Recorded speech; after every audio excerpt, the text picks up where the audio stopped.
Hey partner, I'm Barry, your pocket crew chief, the very first AI-powered mechanic for sim racing. Got a car that's a little loose or tight? Just tell me how it's handling, and I'll whip up instant setup recommendations just for you. Want me to get even more precise? Snap a picture of your setup, and I'll fine-tune it to perfection. And hey, I'm not just about giving orders. I'll explain why every adjustment matters, so you can really understand your ride. I'll even teach you the science behind the setup. Ever wonder why the track bar is so important? I've got the answer. With Pocket Crew Chief, I'll make you smarter, faster, and race ready. So what are we waiting for? Let's build to win.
Ladies and gentlemen, welcome to the legendary Charlotte Motor Speedway, where the roar of vengeance and the thrill of competition are about to ignite. We are here today for the Patriot 150.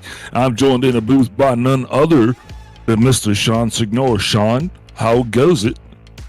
Doing great, man.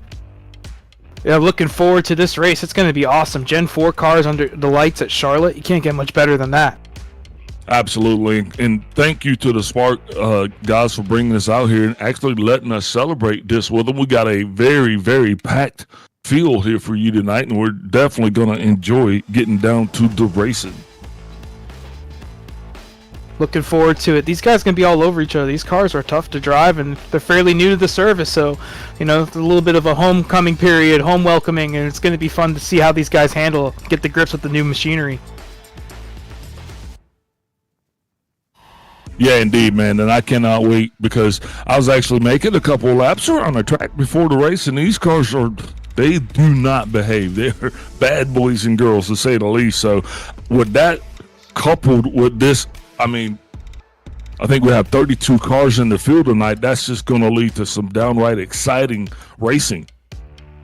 I agree. These guys, they're going to be pushing, 2 and 3 wide for most of the race. These cars are quite racing. Like you said, they don't behave. I expect to seeing some, mistakes out of these guys, no matter how big or small your I rating is and how much experience you got. These cars, they'll bite anybody. Yeah, definitely. And that's going to be one thing, as you can already tell here. Yeah, it's just going to be an event.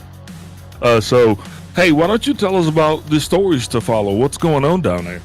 Well, first one here, tire management is king. Saving those tires. You got 3 sets tonight, 3 sets in the pits, 4 starting with the one on the car, and saving those tires is a huge play. And you gotta maintain them. You gotta keep them fresh throughout the whole 50 laps of that run. It takes a lot to maintain your speed and maintain your track position while conserving those tires. Second one there, bottom feeders. That comes with saving tires. People are going to want to stick to the bottom. The bottom lane saves your tires, and that's when do you want to go to the top, pull that trigger. It's going to really make a determination on how long your tires last. And with that, the last one, pit strategy and chaotic restarts. Pit strategy, with only those 3 sets of tires in the pits, you got to make some tough calls on with these cautions, whether or not you want to pit or not. And with the chaotic restarts, how many are we going to get? That's going to be a big play, because that's one time you can make your positions up. It's hard to pass here after your tires get worn in. Yeah, indeed. Those are definitely the stories to follow here as warm-up is actually starting to come down to a close. Going to have a lot of things that we're going to be watching out for, a lot of things that you just talked about. So, hey, if those out there are watching this thing, let us know. Please join us.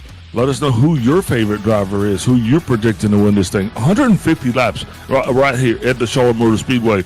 I mean, this is going to be a doozy of a race. I'm excited about this. And for all racers there, especially iRacers, when you start off at the Charlotte Motor Speedway. It's one of the first tracks that you're introduced to. Just so much history coming from this little piece of earth right here. And that just makes me really fired up going into this Independence weekend. Yeah, like you said, one of the very first tracks you get on iRacing. It's free with the service, and you get a lot of laps here when you're first starting out, and then it has a soft spot in everybody's hearts, because this is where we all learn. Whether you're in street stocks or in Legends cars, this is where all these drivers learned how to race ovals, at least on this service. So it has a little bit of a soft spot in all these drivers' hearts, and everybody's an expert here according to them. Absolutely, and myself being a North Carolinian, born and raised, I definitely can say that the Charlotte Motor Speedway is my home track. I mean, I feel comfortable saying that. Now, I live in Alabama now, about 2 hours from Talladega, but yeah, there's still nothing like calling Carolina home. You know what I mean? Your home track's wherever you feel at home, no matter where it's really at. Roger that. Speaking of this, where's your home track, Sean? I could say my home track's Daytona. It's the first race I ever went to. Live down here in Florida. Never miss a race. It's definitely my home track. Definitely the one I love. Well, definitely can kind of say that I can understand as well as appreciate that. So, folks at home, think about it. Let us know where your home tracks are. Speaking of which, let's go ahead and take a pause. We're going to step away, get honors to the nation, as fittingly so, and then we'll be back with to line up at tonight's race.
And we are back.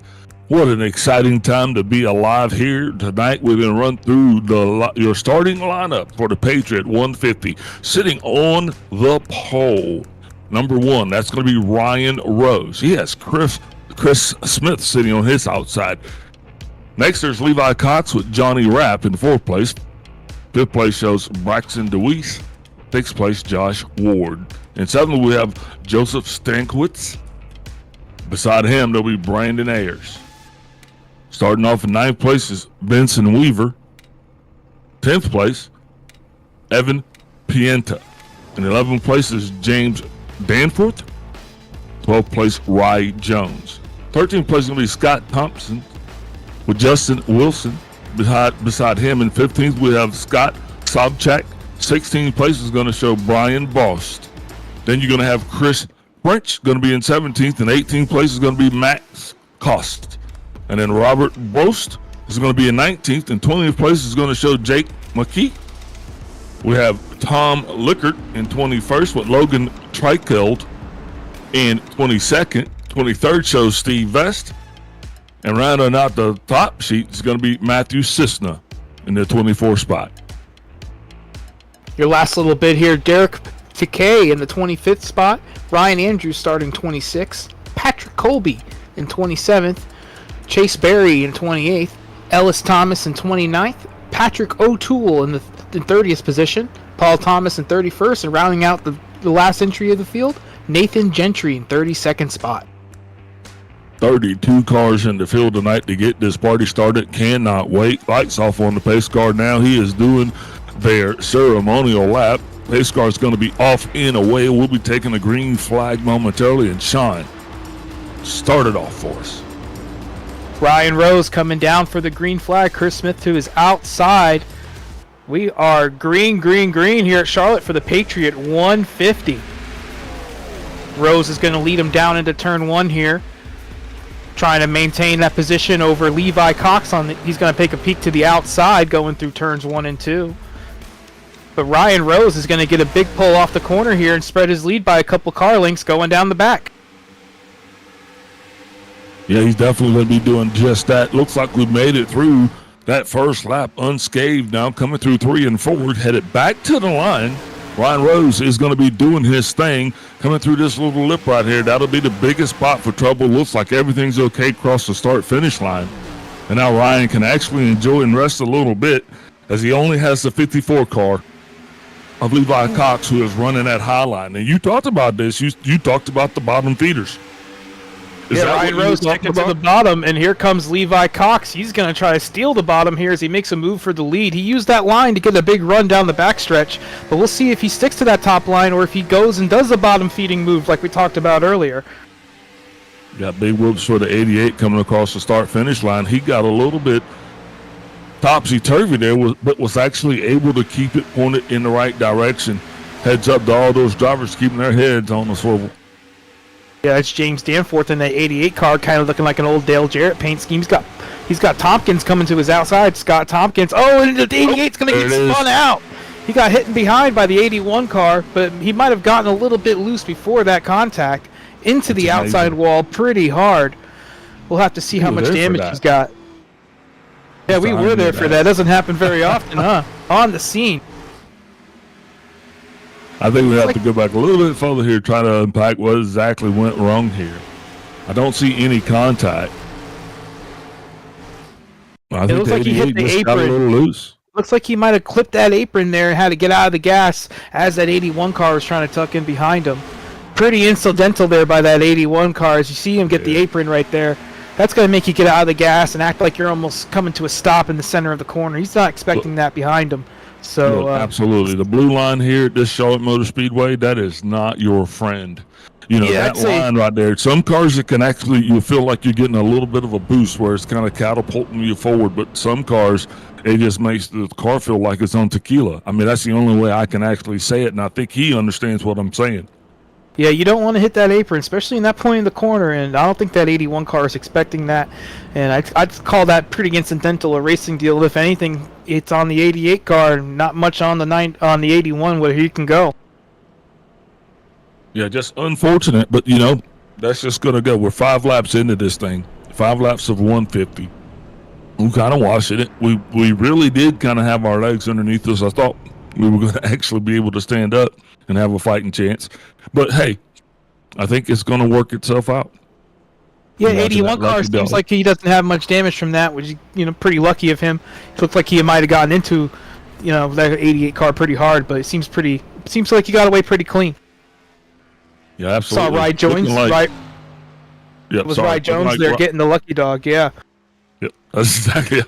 Rye Jones getting that lucky dog. He's going to be coming around, putting himself back up on that lead lap in the 91 car. Actually, I think he is the only car I do believe that will be scored 1 lap down. Yeah, he was 2 laps down to start this event. I guess he might have missed the start. Life happens sometimes, and at least you have a chance to get those laps back with your lucky dogs and wave rounds and all types of different strategies. You can get at least 2 laps back, and now he's back to 1 lap down, so it should be pretty easy for him the rest of the race. Yeah, I guarantee you will have at least 1 more caution. Right now, still single file. Pace car should be turning the lights out at the line. Be time to double them up and get ready for one of those chaotic restarts that you told us about. One thing about this league is that leader has choice on these restarts. Ooh. Lights did not go off though, so we might be having 2 laps to go. Another trip around. Well, that'll let these guys cool their tires off a little bit, Yeah, digging that paint scheme. I'm digging all of the paint schemes. For all these guys coming out here, doing this, especially on this 4th of July national holiday here that we'll be celebrating in the near future. Got to thank them all for their participation here. Well, I heard they were playing for a wireless mouse and maybe what are they? What are we competing here for tonight? Well, there is a custom poster that goes to the winner, $30 value, and then there's a raffle after the race for a gaming mouse. So these guys, at least you don't have to compete for the win for that gaming mouse, but at least there's something on the line for these guys to race for. Yeah, absolutely. Hopefully we'll bring you pictures of the actual banner here or the poster that the drivers will win. But this is awesome. Are you anticipating a lot of cautions here tonight? Because I think we did kind of talk about this a little bit in between events, but I don't remember if we exactly did get, if you thought there were going to be a lot of cautions or not. I think we'll have a fair amount, but it's hard to tell. Really don't know how clean these guys are, and we haven't really called any of these races in the past, so it's kind of up in the air. But I think we will get quite a few wrecks here. 32 cars, 3 Gen 4, Charlotte at night. These guys are going to be all over each other, so I think we're going to have a little bit of problems, especially in that dog legs. They're pretty tough no matter what car you're driving.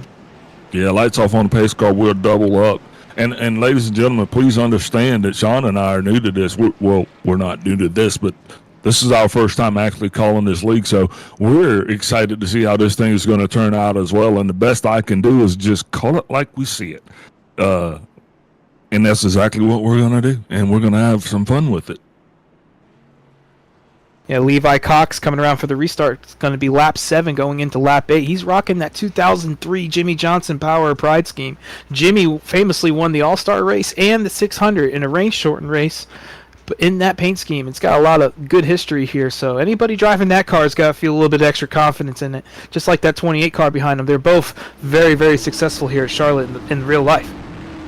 I was a Jimmy Johnson fan from the first white flag he took to the last checker that he took. Well, it's easy rooting for the best, is it not? Yeah, well, Rusty retired the same year that Jimmy started. And let's just say that Miller had gone to Dodge, and so I jumped ship and went with Jimmy. Worst choices have been made as we come to the restart here. It's coming into lap 8, Levi Cox, Ryan Rose started 3rd and 1st. They were able to come down to the green flag. Still a long way to go here. We'll have to see how this field takes its time and gets themselves spread out if we even are able to get to that point. Yeah, definitely. Trying to see if we're going to be victims of that chaotic restart. So far, everything seems to be just fine. Saw Braxton DeWise get a run around the outside past Chris Smith for 3rd position there. The outside seems to be working pretty decent here on these restarts early in the race.